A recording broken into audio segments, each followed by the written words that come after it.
Selamat pagi, anak-anak. Hari ini kita akan membahas tentang politik dan ilmu politik. Siapa yang pernah mendengar kata politik? Saya, Bu. Tapi jujur, saya masih bingung. Politik itu sebenarnya apa? Pertanyaan bagus, Raffi. Politik berasal dari kata Yunani, polis, yang berarti kota atau negara kota. Secara umum, politik adalah cara mengatur kehidupan bersama dalam masyarakat, khususnya dalam hal pengambilan keputusan yang mengikat untuk semua. Jadi, politik itu cuma soal pemerintahan, Bu? Tidak hanya itu, Lina. Politik juga mencakup bagaimana kekuasaan digunakan, bagaimana konflik diselesaikan, dan bagaimana kebijakan publik dibuat. Bahkan saat kalian memilih ketua OSIS, itu juga bagian dari proses politik.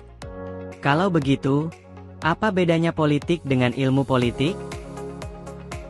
Nah, itu pertanyaan penting. Andi, ilmu politik adalah studi sistematis tentang politik. Artinya, kita mempelajari konsep, teori, dan praktik politik secara ilmiah.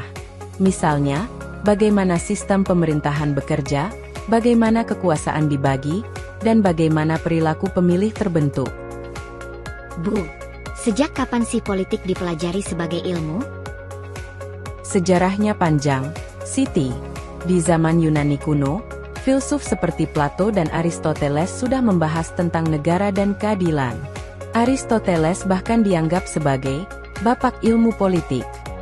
Namun, ilmu politik sebagai disiplin ilmu modern baru berkembang pesat pada abad ke-19 dan 20, khususnya di negara-negara barat.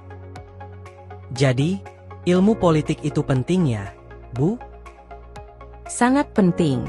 Dengan mempelajari ilmu politik, kita bisa menjadi warga negara yang lebih kritis, sadar hak dan kewajiban, serta ikut berkontribusi dalam kehidupan demokratis.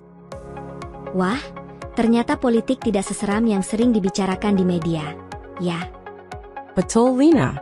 Politik bukan soal siapa menang atau kalah saja, tapi soal bagaimana kita bersama-sama membangun masyarakat yang adil dan sejahtera.